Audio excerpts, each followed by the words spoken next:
कुछ 2-4-8 दिन से सोशल मीडिया के ज़रिए और प्रिंट मीडिया के ज़रिए ये बात की इत्तलात मिल रही थी कि ख्वाजा बिलाल अहमद को गोशा महल की सीट ना मिलने की बुनियाद पर ख्वाजा बिलाल अहमद मजलिस इत्तेहादुल मुस्लिमीन से दस्तबरदारी की जो है गौर व फिक्र में है। इस बात की इत्तलात सोशल मीडिया पर गश्त कर रही थी। मैं आज इसकी वजाहत करने के लिए आपके दरमियान में आया हूँ। मैं सबसे पहले गोशा महल की टिकट का दावेदार यकीनन था, और आज मैं जब मजलिस इत्तेहादुल मुस्लिमीन से दस्तबरदारी इख्तियार कर रहा हूँ तो उसकी सबसे बड़ी वजह यह है कि क्यों सदर मजलिस बैरिस्टर असदुद्दीन ओवैसी साहब क्यों नहीं गोशा महल से अपना उम्मीदवार खड़ा करते हैं।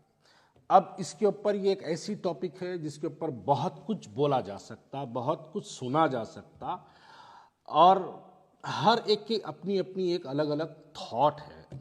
लेकिन मैं आज इस बात को यहाँ पर क्लियर कभी करना चाहता हूँ कि गोशा महल के अंदर, गोशा महल असेंबली कॉन्स्टिट्यूंसी के अंदर टोटल वहाँ पर मुसलमानों की तादाद 79,000 यानी करीब 80,000 की लिस्ट अक्टूबर के महीने में जारी की गई थी। अभी फाइनल लिस्ट इलेक्शन से 2-8 दिन पे 10 दिन पहले कुछ जो है आएगी, जिसके अंदर कुछ बढ़ेंगे या फिर कुछ कम होंगे। तो चलिए मान के चलते हैं कि 80,000 मुसलमानों की तादाद, हम इसको मान के चलते हैं 80,000 की तादाद वाला वो कॉन्स्टिट्यूंसी है।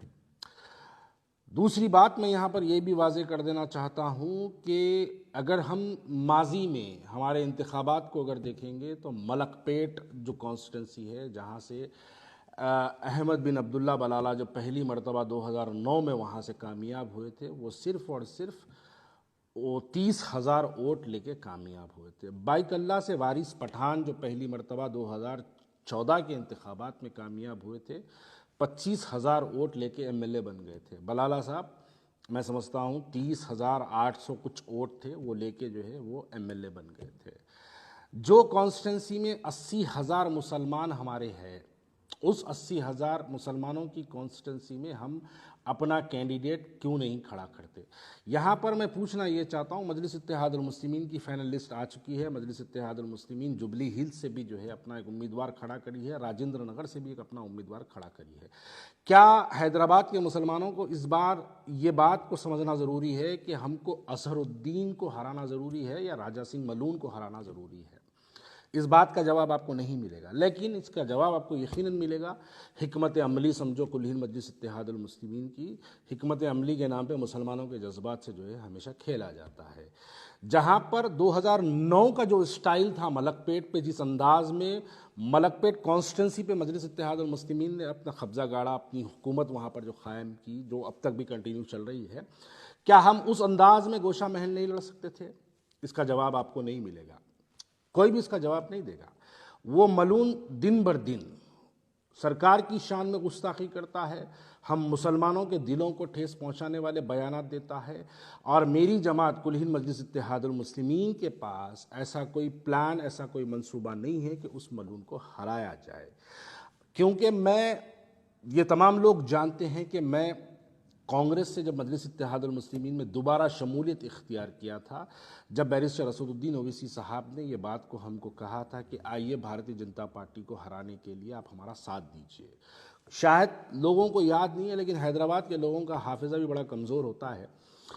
उस वक्त भारतीय जनता पार्टी एक बहुत बड़े पैमाने पर म्युनिसिपल इलेक्शंस के अंदर जो है वो काम कर रही थी, जिसके नतायज भी आपके सामने हैं। उनके पास 40 से ज़्यादा कॉरपोरेटर्स उनके कामयाब हुए। उस वजह से हमने भारतीय जनता पार्टी के बढ़ते हुए अज़ाइम को रोकने के लिए हमने यकीनन मजलिस इत्तेहादुल मुस्लिमीन का साथ दिया। अब यहाँ पर सवाल ये पैदा होता है कि आप बिहार जाकर वहाँ पर 100 सीटें लड़ाते हैं, जहाँ पर आपकी कोई शाख नहीं है। गोशा महल में आपके 2 कॉरपोरेटर, जहाँ पर आपकी कोई शाख नहीं है। उत्तर प्रदेश जाके आप वहाँ पर 100 से ज़्यादा सीटें लड़ाते हैं।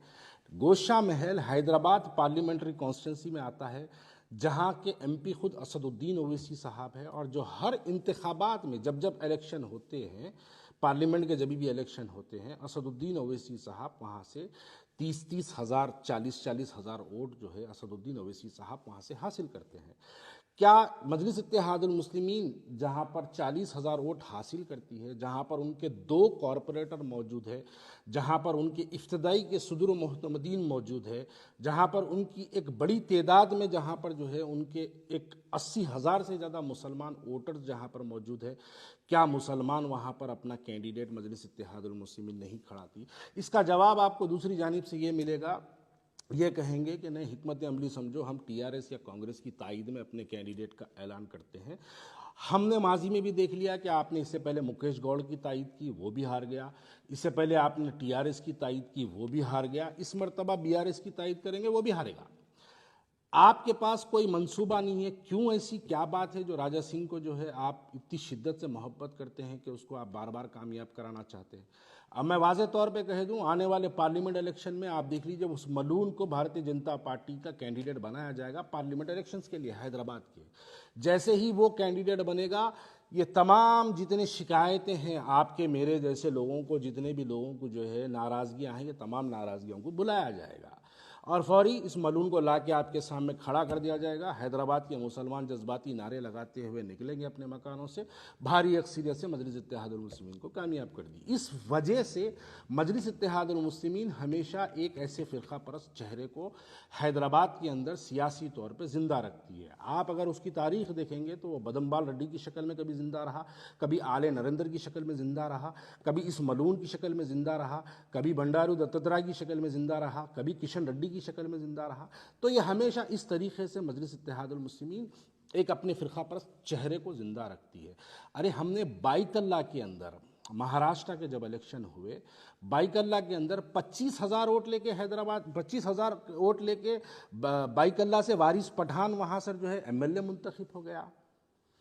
मलकपेट को जब आप देखेंगे, मलकपेट के अंदर 30,000 वोट लेके अहमद बिन अब्दुल्ला बलाला पहली मरतबा एमएलए बन गए।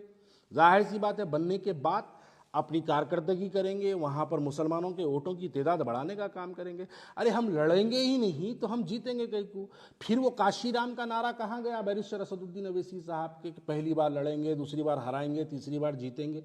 वो नारा क्या सिर्फ बिहार, उत्तर प्रदेश और महाराष्ट्र के लिए है? क्या वो नारा इनके लिए, गोशा महल के लिए नहीं बनता? ये बातें समझ के बाहर है। जब हम ऐसी सवाल करते तो फौरी अब आगे मुनाफिकत का नारा लग जाता, फ़ौरन आगे लोग कहते हैं कि भाग गया, अब जमात छोड़ दिया, टिकट नहीं मिली। अरे मेरे को टिकट मिलो ना मिलो, अगर टिकट की मुझे ख्वाहिश होती तो मैं बैरिस्टर असदुद्दीन ओवैसी से याकूतपुरा पूछता। अगर मेरे को एमएलए बनने की ख्वाहिश होती तो मैं बैरिस्टर असदुद्दीन ओवैसी से चंद्रान गुप्ता पूछता। अगर मुझे एमएलए बनने की ख्वाहिश होती तो मैं बैरिस्टर असदुद्दीन से चार मीनार पूछता। मैं क्यों बैरिस्टर असदुद्दीन ओवैसी साहब से मैंने क्यों गोशा महल पूछा? मैंने उनसे गोशा महल इसलिए पूछा कि उस मलून को उसकी भाषा में, उसकी ज़बान में जिस तरीके से आप, वो हमारे दिलों को तकलीफ पहुंचाता है। सियासी जमहूरियत है, जमहूरियत में हमको मौका मिलता है, मौके के तहत हम जाके उसको उसकी भाषा में ज़बान देते और मुसलमानों के इत्तेहाद का मुजाहरा करके हम उसको बता के आते। लेकिन नहीं, उसको सियासी तौर पे ज़िंदा रखना है, इस वास्ते वहाँ पर उसको कामयाब होने के लिए फ्री वॉक दिया जाता है। 3 इलेक्शन में उसको फ्री वॉक दिया था। आप सवाल करिए बैरिस्टर असदुद्दीन ओवैसी साहब के पास कि क्या मनसूबा है बैरिस्टर असदुद्दीन ओवैसी साहब के पास राजा सिंह को जो है गोशा महल से रोकने के लिए? कोई जवाब नहीं मिलेगा आपको उसका।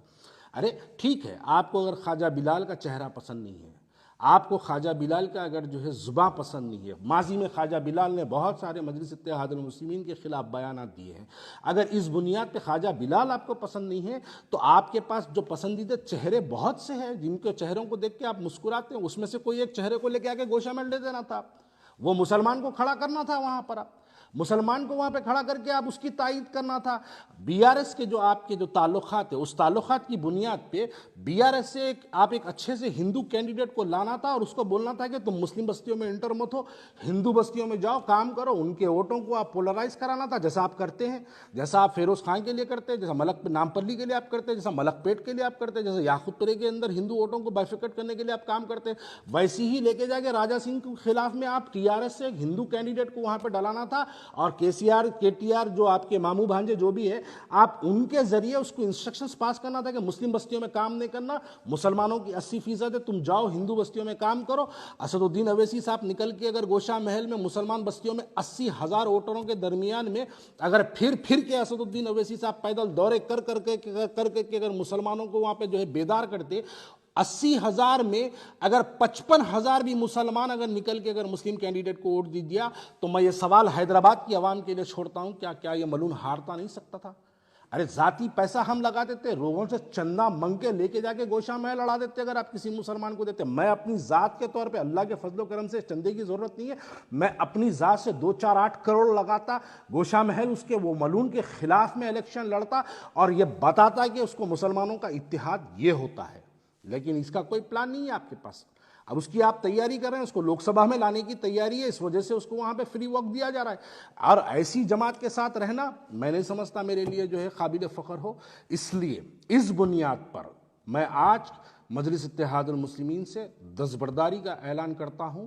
मैं मजलिस इत्तेहादुल मुस्लिमीन छोड़ने का ऐलान करता हूं।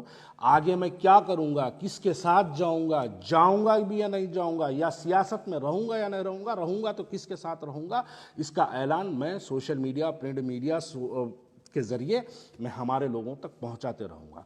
लेकिन ये बात बिल्कुल हैदराबाद के मेरे जैसे मुसलमान के लिए नाकाबिल कबूल है कि क्यों नहीं हम गोशा महल में, जहां पर 80,000 मुसलमान हमारे हैं, क्यों नहीं हम वहां से मुसलमान के कैंडिडेट को खड़ा करते हैं?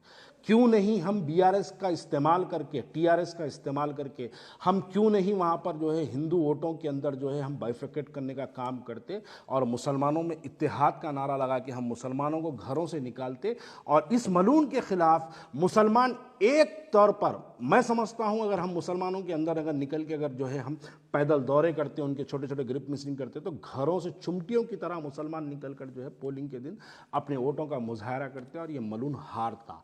आप देखिए कोई पॉलिसी नहीं है मजलिस इत्तेहादुल मुस्लिमीन के पास। एक पॉलिसी बता दीजिए कि राजा सिंह को, मलून को हराने की एक पॉलिसी बता दीजिए। नहीं, उसको सियासी तौर पे जिंदा रखना चाहते हैं। और ऐसी जमात जो इस गुस्ताख रसूल को जिंदा रखना चाहते हैं, बखुदा ऐसी जमात के साथ मैं रहना मुनासिब नहीं समझता हूँ। इसलिए आज मैं कुल मजलिस इत्तेहादुल मुस्लिमीन से अपना दस्तबरदारी का ऐलान करता हूँ। शुक्रिया।